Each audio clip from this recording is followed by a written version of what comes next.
Hi, welcome to the Zulu One podcast. Today I'm joined by Candice Nesrallah, an osteopath whose journey through global healing traditions has shaped a deeply integrative approach, from massage therapy to acupuncture to a 7-year osteopath program. Candice brings a wide lens to the body's wisdom. We explore how she weaves family constellations into her work, the power of energetic fields, and why healing begins by noticing what's not right rather than what's wrong.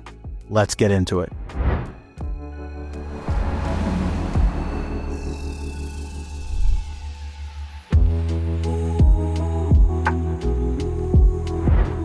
Candice. Hi, John. How are you? I'm good. Long time no see. Long time no see. I heard you might be going back to Scottsdale soon. Yeah, I was we were talking about planning another workshop. Yeah. And seeing what the days look like. So we connected with a group locally that are very familiar with family constellations. So we're working on planning what the next kind of series of constellations is going to look like. Oh, well, I'm actually going to be there too. You are? Yeah. Oh, nice. When are you going? I'm going on the 28th. The 28th of May? Yeah. Oh, nice. We might be able to work something together. So yeah, that'd be cool. That would be really cool if it worked out. Yeah. Yeah, I'm going to be there until the 2nd of June. Oh, okay. Good. Yeah. Good. So it's been several months since the workshop, and I watched the podcast that you did with Tammy on your work, right? The work with the body, and I was very interested in getting your perspective, because it seems like the podcast that you guys did was like right before we had done the workshop, and I'd love to hear your thoughts from your perspective of what's happened over the last couple months. And if you gained any insights or kind of what your experience was like. I know there's like a ripple effect from the session that we did.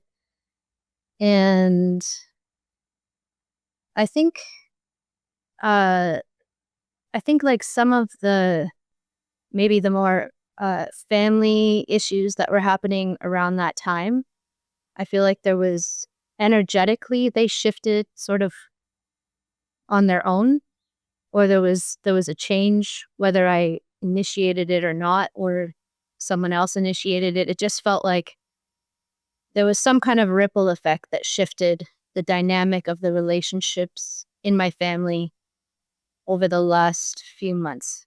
And I can't really explain it or what it was that shifted, but there is more of a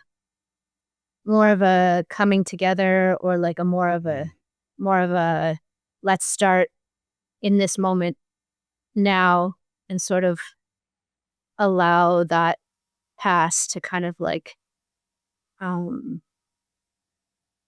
resolve. Oh, that's beautiful. I don't know. Yeah, I mean that's what it working looks like. That the conflicts that used to exist in the family system kind of dissipate, and there's an aspect of the oxygen is taken out of the conflict, and the fire, rather than just being this raging, fed, repeated, raging fire, that it just like starts turning the gas off a little bit on it, and then little by little it reverberates through the whole family. It's really weird. I've been doing this for years, and it doesn't make any sense. Yeah. I guess a lot of it is also intention. So I guess the intention of healing, of stepping into the space that you're creating, of being open to the change and the unfolding, then that must just create the unwinding of the tension that was being held. Yeah, and I know that you do osteopathy, that's correct? The correct pronunciation? Mm-hmm. And that's work with the body, correct? Yeah. And do you feel, and I've noticed this with people, is that touch is such a prime sense that, you you get into somebody's field almost, like their energetic field. Does that happen to you when you're working with somebody? Yeah, definitely. There is kind of like a coming in from outside, moving inward towards the physical or the denser part of the structure. And so typically,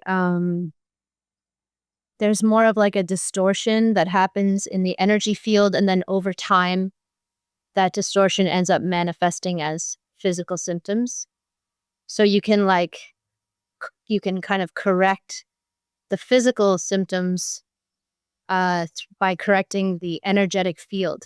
It's kind of similar to what we just did with the trauma healing. It's like we came into the space, we worked together, we released the tension of the trauma, and then through that work, it kind of corrected the physical manifestation of my family trauma or whatever issues going on. So it's kind of like that. It's like you come in from outside, going in to make the changes within.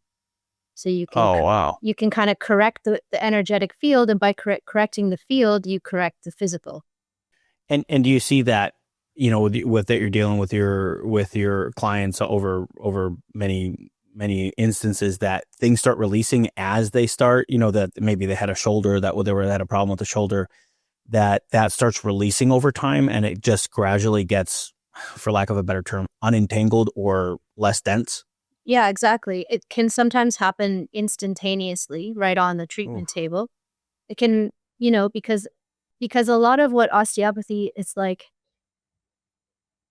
to be a good osteopath, you need to have presence and you need to have palpation, which is, you need to be able to understand how to find the structure and treat the structure. So you have to have a palpatory, fine-tuned sensory experience of your hands on a patient. And then you also need to have sort of power or potency or energy within yourself to help the other person make the change within them. So you almost have to be a Conduit. aligned structure yourself, conduit of that energy or that movement, that you're like a clear vessel of that work. That's the ideal. Mm. And that's an ongoing journey for an osteopath. I think it's like, and for any human really, it's sort of the ongoing journey towards reaching higher consciousness or God consciousness or whatever it is you want to call it, but like always striving for that evolution of self. Mm. And that type of work really helps you to anchor into the present moment, the mindfulness, the sort of like the stillness. And within that stillness, you would create a channel that helps the energy flow through you into the patient. And then with your intention, you can make changes instantaneously within the tissue, or sometimes, depending on the client or the severity of the issue, or even the capacity for that client to let go of whatever it is that's causing their pain, all play into the factors of like how long things resolve, how long it takes something to resolve. Wow. And how long does it take the effects? Do you see a pattern in that? Does it sometimes it's instantaneous and up to several years, or how does that timeline work? It really depends on the patient. It Okay. depends. It really depends because it depends on how clear the container is of the patient. So if the patient is coming to you with let's say like long-standing chronic issues that have compensated over compensation over compensating, like kind of building that onion layer of trauma, then it's like, how many treatments is it really going to take to keep sort of peeling back those layers so that you kind of eventually get to the root cause of what's going on in the pain complex or whatever it is that they're presenting with. Almost like a compounding effect of the trauma, right? That's compounded over years with people compensating with, tending to it or overcompensating for it and almost babying and then you have secondary and tertiary effects on the body. That's fascinating. Yeah, I can't imagine how. Yeah, and then it can be also like the consciousness of the patient and where they're at and where their belief systems lie. And do they believe that they can get better? Do they want to get better? Do they believe that what you're doing is helpful? Are they really ready to truly let go of that issue? And then, like, do they have the vitality to, like, heal them, like, for the body to help restore and regenerate and renew itself? Are they like, are they holding that power within? It almost seems like I love Gabor Mate. I like his book When the Body Says No. That physical ailment is almost used as a vessel for the trauma to be manifest, and that it has a purpose, in some ways that the physical ailment has a purpose to be there because it's trying to bring attention to something else. And do you see when you remove that the person says, oh, I can finally deal with this psychological thing that they're processing through? Yeah, exactly. There's like in osteopathy, we talk about the lesion, which is sort of maybe, let's say, just like the dysfunction of whatever it is that's happening. So the idea in osteopathy is like, you don't go looking for what's wrong. You go looking for what's not going right. Oh. So you're not looking for the symptom, like in Western medicine, right? You're treating the symptom, not the cause, not the root, not the actual problem. So it's like, what is not going right in the body that ends up creating what's now presenting as going wrong? So it's in a way like we're looking for what's not going right. So you when you're working with the structure and with the tissues, the idea is not to go into the lesion itself. You don't go into the darkness. You go trying to find where is the light within that darkness, because it's that light that's actually going to release what's going with what the lesion is. It's going to transmute the lesion and then allow the thing to resolve. Oh, wow. Yeah, it's like that's fascinating. In constellation work, we look for the block. It's like what is not in alignment. So it's very similar with how that works with your with your modality, and it's just fascinating how all these things kind of meet in the middle. That you see, and that's such a fascinating thing. Is like when somebody has a disorder in the family system, that's usually because something's not aligned. There's a misalignment somewhere of the flow of love in the family system. Yeah. And, the systemic constellation principles talk about we're all systems. Not only are we a respiratory system and a circulation system and a digestive system and all of our cells down to, the most basic components of who we are, but we also are individuals that are part of a family system. And we both have parents and we have siblings or not, or, family members, and then we're part of a community. So it's deep systemic work on a physical, on a physical realm that's been very fascinating to me. Yeah, definitely. Have you seen that, that after you've done the constellation, have you seen different effects in your work? Have you seen that to be more open to intuition? Is it still the same, or has that affected it at all?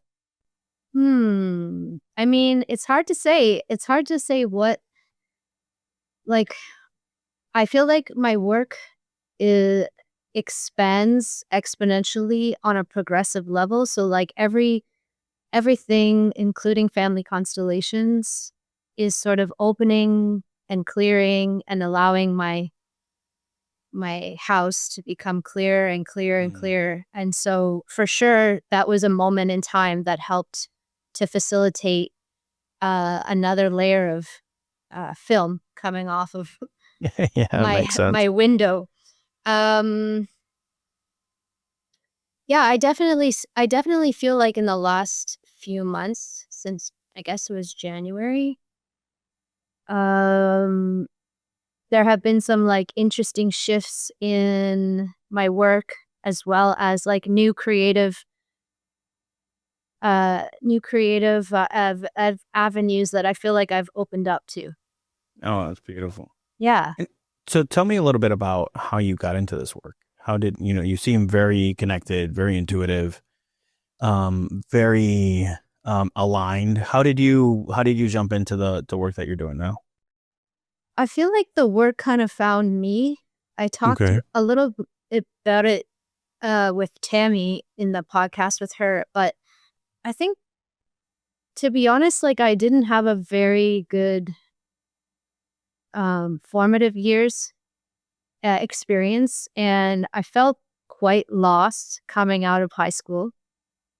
I didn't really have much parental guidance in terms of, following the norm of going to university after school, and I didn't really have clear direction. So I actually ended up just deciding that on a whim that I was gonna teach English abroad as like kind of my next stepping stone for experience. And anyway, that stepping stone kind of continued on for a very long time, for years. Okay. You went on an adventure, it sounds like. Yeah. And then when I came back from my adventure, I started working in a restaurant and a bar or whatever. And it was an employee of this bar that kind of introduced me to massage therapy school. Okay. And I didn't really know what I wanted to do. I thought maybe paramedics. I thought maybe nursing. I was kind of in the realm of like going down that road in terms of like health and sciences, but I didn't really understand how I was going to get there, or what the path was going to be. And so when this person introduced me to the school that he was going to, it kind of opened a door for me to be like, oh, I can actually kind of go through this avenue, which I didn't even know really existed. It wasn't in my consciousness to go to massage therapy school.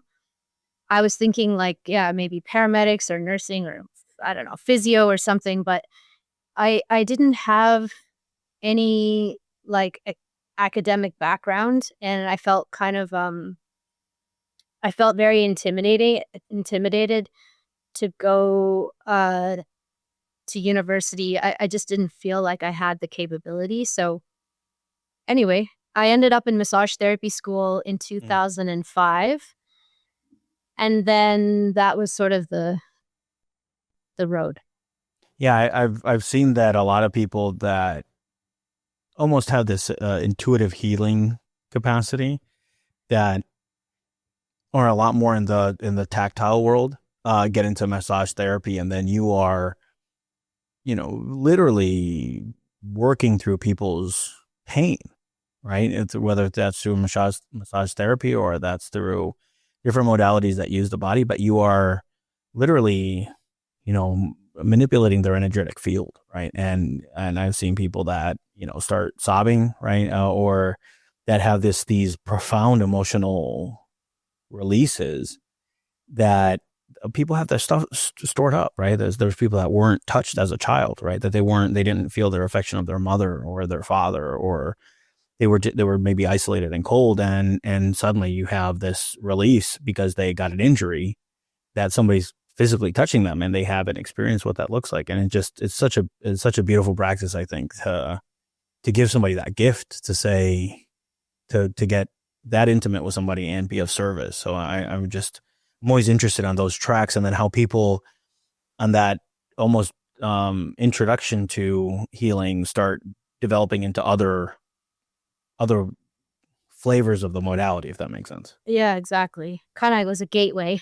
Yeah, exactly. Like a gateway into feeling how people structure. My cousin owns a hair salon, and she was telling me how much. So she's been doing Constellations for years because the whole family's into it, and she went to school for social work, and she's a social work counselor, but then went to beauty school, and then has this salon, and the salon is like a place of healing and some self-care, place of healing. I'm not entirely sure what to call it, but she talks about how much people open up when they're getting their hair done, or they're going through their beautification process, right? And they're like, they feel good about themselves, and they're really opening up.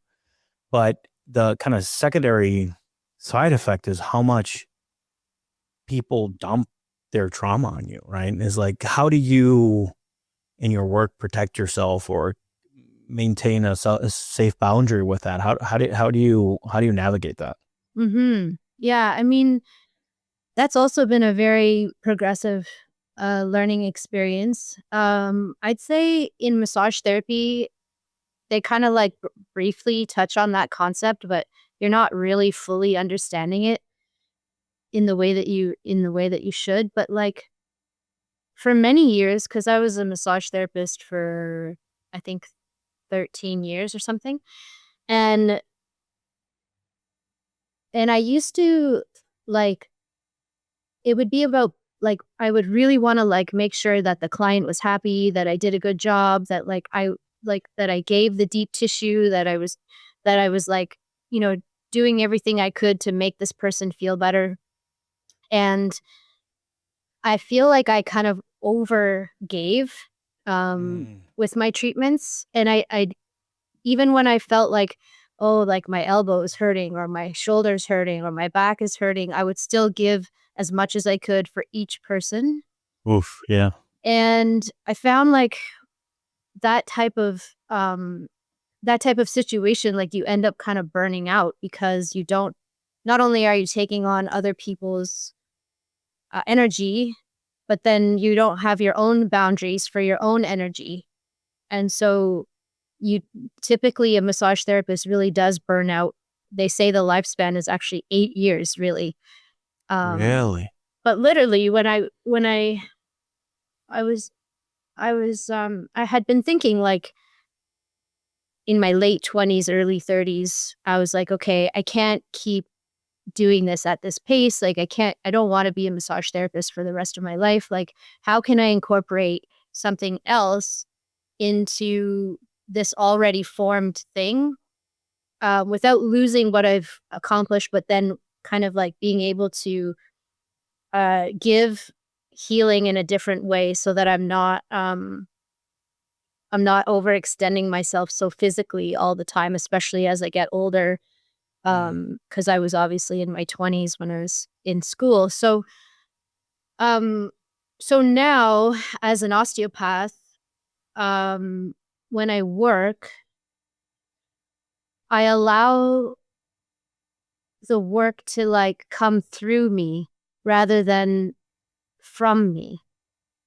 Ooh. So okay. That's my, like I just allow it to come through. And so then I'm not taking on people's energy because I'm not just giving from me, I'm giving from source. And then at the end of a treatment, I like kind of visually just sort of wash water over my field, or I smudge, or I'm always clearing the air with incense. But like, I've learned to kind of take me, I, or ego or whatever out of the equation during treatment and just like allow myself to be a conduit of and transmission of the work. And then I feel like I can do this work without feeling so depleted and not take on other people's energies. Yeah, yeah, I could imagine that. If you're almost, the lack of a better term, but white knuckling the trauma dough, right, of somebody's, that you're pulling from your reservoir, like I got to go to sleep, I got to eat, I got to be in the right headspace, I've got to not have a, difficult conversation with somebody that I care about, that all, like all that stuff is like, if I'm not on that, you're, and especially even if you're in your own head, right, while you're going through the process, would be almost an impossible thing to keep up for an extended period of time. So I definitely see how that could become a problem. But, that shift is such a cool shift to say, it's not me. I'm just kind of this conduit of whatever life force thing that's infinite and abundant and has all the resources in the entire, existence. Then I'm a conduit for this thing and I can always tap into it. And then I just have to be mindful of cleaning those things up. And then you keep moving forward and you're able to have a sustained, successful career. How difficult was that transition to make? And like, how did you make that choice? How did you say, I can't hold this up very long, I got to shift to something else? And then the realization of being able to do that, how did that come about? I think it came about just internally. I just felt like I had reached the limits with massage therapy in terms of what I had accomplished. Like I had my own clinic and I was working, full time and everything was good. But I felt like I was reaching a limited capacity within myself and then with patients. And there was two routes I could have gone. I could have just kept I do have my massage therapy license still, but I could have just stayed in massage therapy, and then I could have done just a ton of continuing educational courses, going more deeply into craniosacral or visceral manipulation or nervous system stuff. There's many routes in which I could have taken to kind of stay in the same registered body of massage therapy, but just expand my knowledge. But for some reason, that didn't feel like it was the answer. I felt like if I was going to go and do all of those courses, that I wanted like a paper at the end of it all. That makes sense. Yeah. That makes sense. That paper right there. Yeah, all the hard work, right? Yeah. But in hindsight, the paper is just a paper. Nobody knows that thing is even on the wall. And it wasn't until my dad came like a few years later after I had finished, and he's like, I thought I framed those diplomas for you. And I was like, yeah, you did. They're sitting up in the cupboard.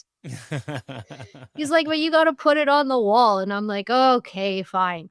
But like at the time when I started osteopathy, it actually was a driving factor. I wanted the paper. And I remember when I went to an osteopath with Tammy, actually, she brought me to my first osteopathic appointment. And she was having a treatment and I was sitting in the waiting room, and I just saw this diploma of physio and diploma of osteo and this diploma and diploma of acupuncture. And this guy had all the diplomas up on the wall. And I was like, oh, I want that,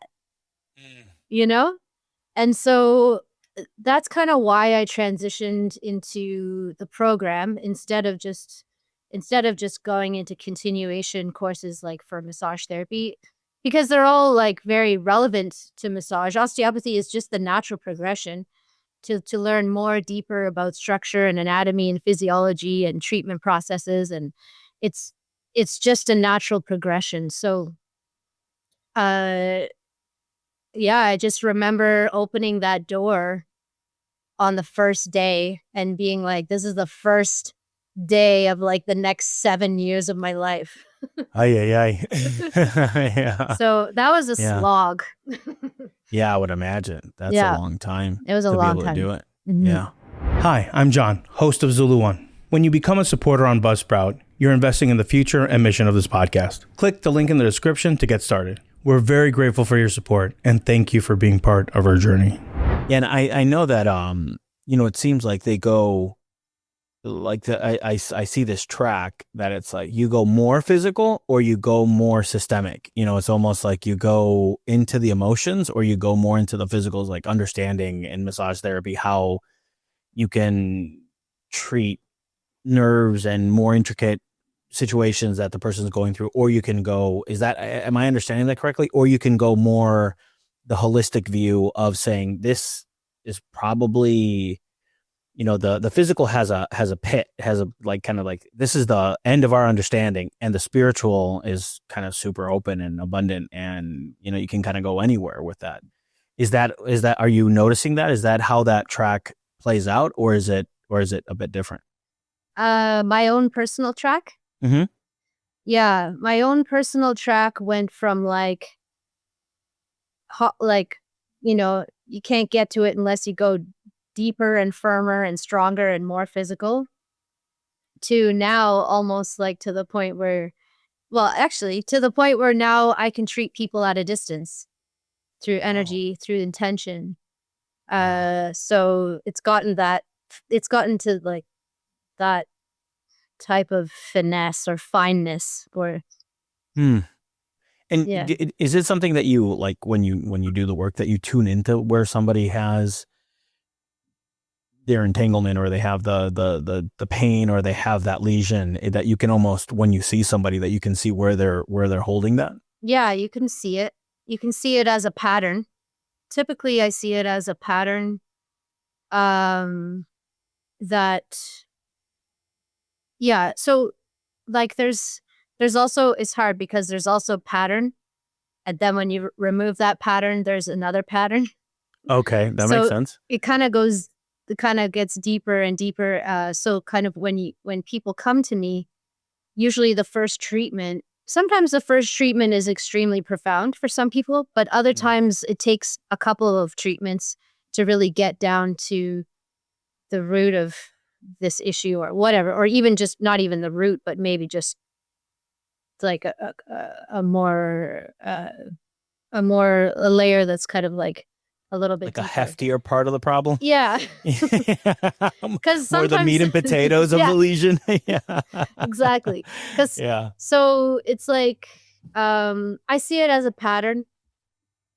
And I typically work like the session is like an hour, right? So I see this pattern and then I work with the body to dissolve this pattern for today. And and I would kind of like look at it in terms of like a sheet or like a shirt, like Okay. our fascial sort of connective tissue, or this form. It's like if I pull my shirt, you can see that like even All the way to your shoulder, up it and gets, right, yeah, like that even makes up sense. up here. Yeah. So like and then it starts pulling from over here and like so you're kind of like anyway, this is my own version of it, but I No. kind of just unlock that pattern for that day. Oh, I see. Yeah. And so Yeah. when, if you were to come for a treatment and I worked on you for that hour and then I release that pattern and then you go off for the next month or two or whenever you decide to come back, and like in that time frame you you were shoveling snow and you cranked your back, or like you had an argument with your father and then you annoyed your wife and she's upset, and then so all of these things are coming into your field and coming back into your physical, and then when you come here the next time there's a whole other pattern because there's so many other things that have been added on top, or you know. Yeah. Like, Yeah. it's kind of like life, right? It's like you roll that proverbial rock up the mountain only for it to roll back down again. Yeah. So we're constantly adding things to our field which reflect in our physical, and that can be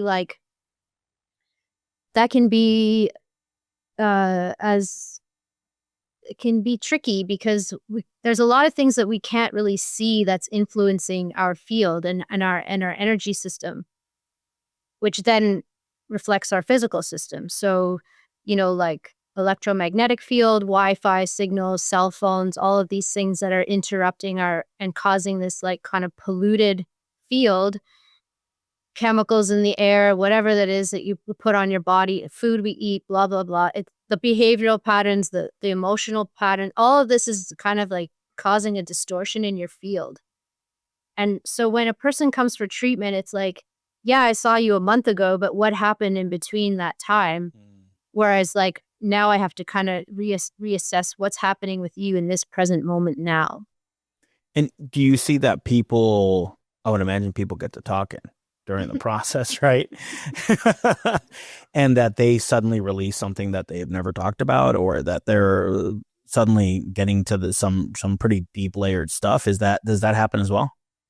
It definitely happens. And then, like you said, like with your own personal work, like with Constellations, it's like sometimes it happens after and between, right? Like sometimes, some people are not at the point where they can let go on the table. I'm the type of person that can cry easily. So I can definitely let go as the treatment is happening in real time. But some people need like their own space, or they need to be at home, or they need to have a few days to process the treatment. And then they might have their emotional release at that point. But for sure, people have they have emotional releases on the table, or a lot of the times too, it's like right after the treatment when they sit up. And it's like, oh, wow, there's a lot that's actually coming out right now, like kind of welling up. Oh, wow. Yeah, you see people that run marathons, that they have these extreme, physical exertions that suddenly all the emotions come in that were pent up that the body keeps the score of, right? That we're, we have everything pent up that we haven't processed, because our bodies are so intuitive and they're so intelligent that they protect us in so many ways. Yeah, and also the world doesn't allow us to really get that deep. It always has us in a state of perpetual distraction. And so whenever we're distracted or we numb ourselves with distractions, then we don't really have the capacity to like feel and release and let go, because that's really happening in a state of stillness, not in a state of scrolling or video streaming or partying or whatever, Yeah, the visual junk food and dopamine, assault on our brains that is just really designed to keep us stuck. Yeah. Right? It's like if I had to design a trauma activation machine, as much as benefits and social media has benefits, but I would activate something that, and I don't think it's like by design. I don't think that there's, some evil, council that sits around saying these are how we're going to manipulate these people. It's just they work because we don't understand trauma and systems. And if you keep hitting this button, people are going to get activated and they'll engage more. And the algorithms are built for engagement, right? It's like I want to get you the most outraged. And if you end up saying, I'm going to clean my algorithm and I'm only going to look up hope core or / puppy videos / cute cat videos, like you almost sanitize your your algorithm, and the more healing you do, the cleaner that algorithm gets. Does that make sense? Yeah. I mean, I've seen a shift in my own lifestyle for sure over my course of healing. It's like my life is just simplified and simplified and simplified and cleaner and cleaner and cleaner. And like that's sort of been my like life journey in terms of being able to process my trauma. Yeah, and that has a compounding effect towards peace, right? The more you do that, the more aligned you are, the more you can show up, the more you can be present, the more you can, just not carry stuff that doesn't belong to you. That's why I'm so fascinated by this work, because, we carry so much stuff that literally doesn't belong to us. It's like, I didn't do this. This is from my lineage. It has nothing to do with me. Take it back. I don't want it, Yeah. Transmute it. Yeah, exactly. And that's you know, I do those exercises of, you know, giving back the pain, and there these exercises. I have these, you know, very specialized trauma balls that you can buy at Five and Below.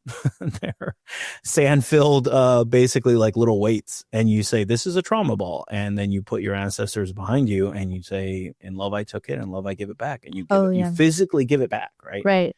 And all it is it was like $4, Yeah. little sand filled like medicine ball, you know, and it has just this profound effect of people getting together, establishing, you know, service for each other that can do this profound healing work. You know, I spoke at an event yesterday, and people are just starving for this stuff. You know, they're ready, and they're starving for healing, and they're sick and tired of being sick and tired, you know, to use a cliche. And people just want to be present and want to heal and want to give back stuff, and they don't have the blueprint or the language to be able to do it. And it's just such a powerful thing. And I always go back to your guys' constellation. It was just so beautiful.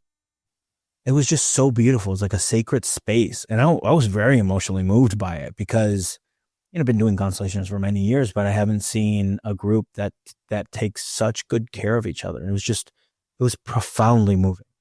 Yeah, it was a special time in that moment in time, in that place, and everyone came from all over the world to show up for Tammy, and no one really knew what to expect. And you held the space with you and your mom, and it was so beautifully done, and like intuitively you had such a great presence, and you knew exactly how to allow people to let go. Even the ones that had a harder time, you were like, oh, okay, well, this might not work with this person, so we'll do it more like that. And it was really cool to watch you and your mom facilitate. And it was interesting to see how with the group, because I didn't know all of them either. I knew some of them. But when I don't know, we all just came together and like we processed each other's trauma, and like even though it wasn't your own trauma, you were still crying for their trauma, and like you were still processing trauma that wasn't yours but could have been yours in another lifetime, or it could have been in a way affecting you didn't know. So it was really a cool thing to go through. And then after doing so many years of therapy and my own personal growth, like you brought this element to the session that I'd never, like an aspect of the healing that I'd never seen before. Like, you know, I was kind of like going into it and I was like, oh, what am I going to rehash today? I'm like, because, you know, you got to come up with your thing. And I'm like, man, what am I going to do this again? Like, I'm going to go through this story again. And but then you shone a light on it in a totally different way, which I was kind of like, wow, was that the like missing link? Was that like the last thing I needed to hear? Yeah. Yeah. And you know, I feel like that I can't take any credit for it. You know, it's like it kind of very similar to what we were talking about now, right? It's like I can't take any credit for it. I'm just there as, then it sounds so ridiculous to say, and I'm almost embarrassed to say, but like a vessel, like, you know, kind of situation that you're there in service to the process. And it's like I brought just that factor to it. That's it. Like I literally was the person that brought that ability there, and it was like you guys did the work. It's just so beautiful, and that's why I'm such a fan of it, that you can just, and I like people say thank you, and I'm like, I don't thank me for anything. You guys did the work. You guys did the hard work, and I just have to shut up and be there and just be like, okay, and it just kind of works. And it's just and when I see that and I see people show up for each other in that way and in such grace, because I don't know how else to define it, but like divine grace is what the word that kept coming up for me when you guys were working. Is just like, it was really, truly beautiful. It was so touching. It was so moving. Yeah. It was a good time.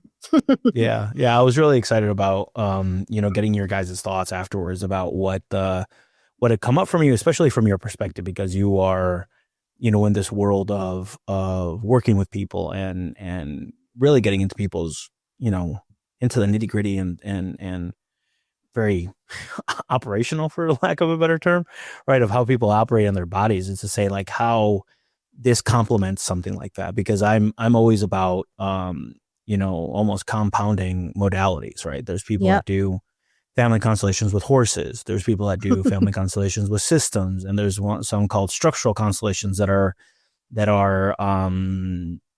they're almost like algebra. It's like with little figurines, and they're very algebraic.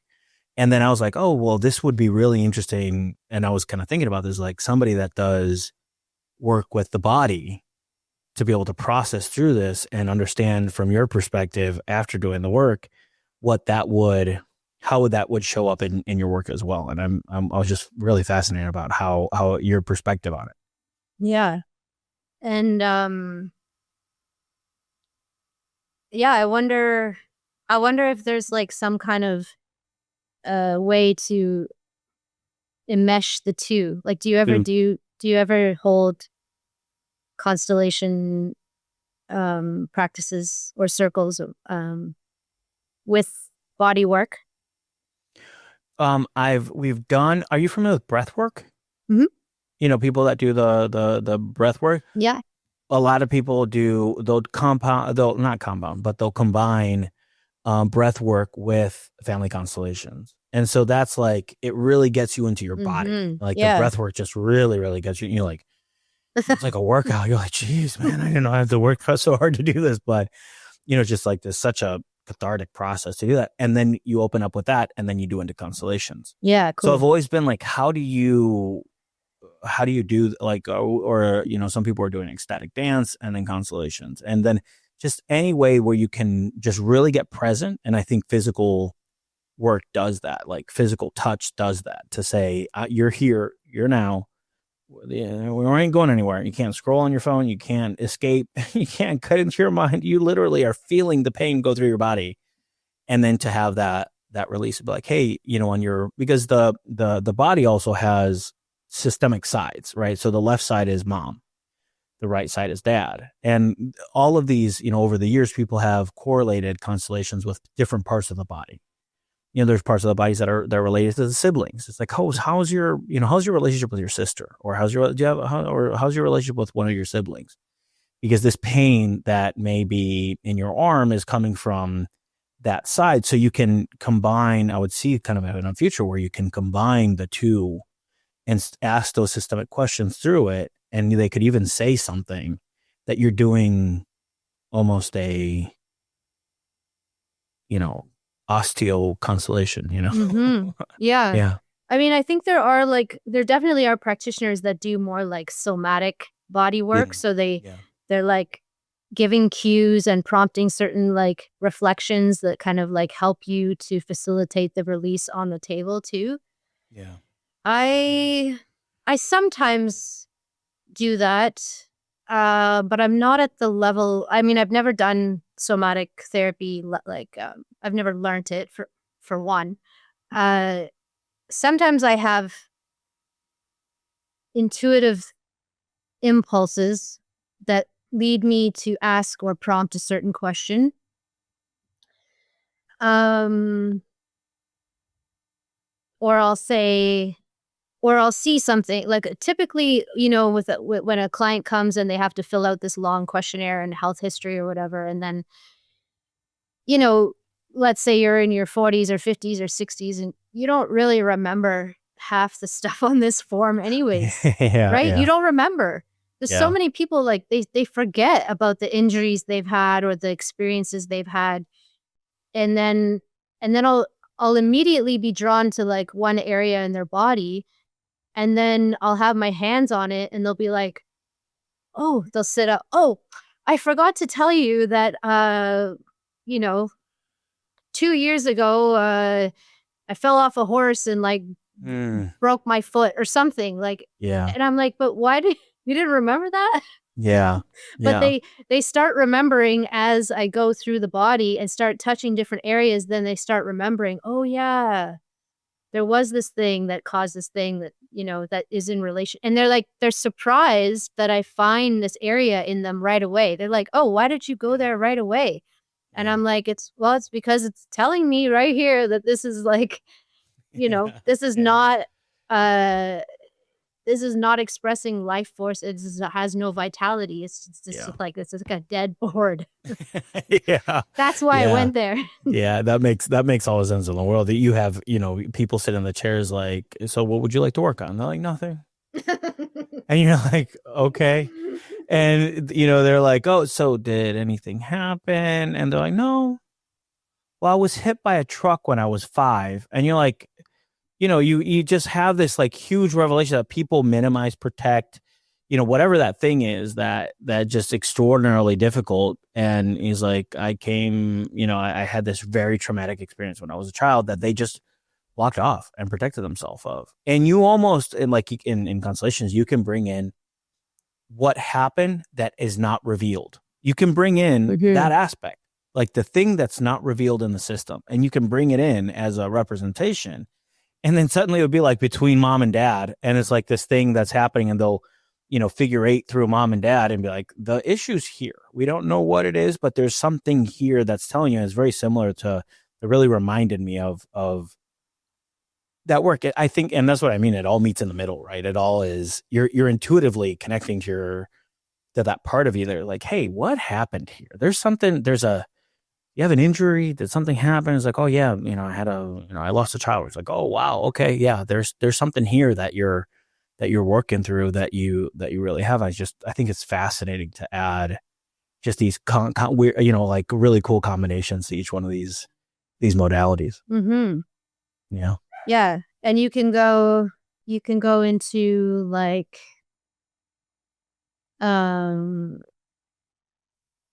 like different layers of behavioral or like value or morals or things that are, like when you're not living in alignment with your authentic self. Yeah. There's like a lot of distortion in your field and in your body and in your physical body. So sometimes it's emotions, but sometimes it's like belief systems or you not living in accordance with like your true nature, or you're not living in accordance with your, like, oh, it's like you have these beliefs and these values, but then you go and you do the opposite. And then that type of thing also can misalign structure. Yeah, that makes all the sense. That there's internal conflict. Yeah. Right. That internal conflict will manifest in one way or another to say, yeah, there's something odd here. And, you can, that can also be brought up as where does the system need to be in alignment? Right? It's like what are the things that I need to be here so they can get in alignment? Yeah. And then when you're in alignment, it's like an expression of health. Mm. Yeah. So, I mean, osteopathy is all about that. It's just about how can we bring you back into alignment, because when you're in alignment, you are a clear channel for health. Mm. You're a clear interface to the breath of life or the life force energy. Yeah. When you're in alignment, you're interfacing clearly with that energy, and then you have expression of health. Yeah. I think that's a great place to land the plane. And hopefully we can have you back soon. This has been very, very, very interesting. I'm fascinated about this world and how you help people really, and what this looks like, because I've always been in the constellation esoteric kind of world, right? And not necessarily as much as in the physical world. So thank you so much for coming on and being such a great guest, and keep doing the work that you're doing. It's very, very much needed. So thank you very much for coming. If people wanted to get a hold of you, how do they do that? The best way, I guess, is through my website, which is CandiceNesrallah.com. And I also have Instagram. It's like Candice Nesrallah Osteopathy. Nice. Nice. But yeah, basically online is through my website, and then you can also people that are not in Toronto, they can have distance energy treatments and book online through there as well. Okay. And Candice, by the way, if you're in Toronto, how far of a drive is Toronto from Chicago? Is that 5 hours? I guess 5 so. hours, right? Yeah. Maybe, yeah. Yeah. We're doing Constellation in Chicago as well. So you're always invited. All right. Yeah. Well, maybe I'll see you in Scottsdale. Yeah. Hopefully it's Scottsdale. That would be great. So, Okay, cool. It was great having you. Thank you so much. Thank you very much for having me. Thanks for tuning in to the Zulu One podcast. If you found value in today's podcast, please don't forget to like, share, and subscribe. Your support means everything to us. And thank you for being part of this journey.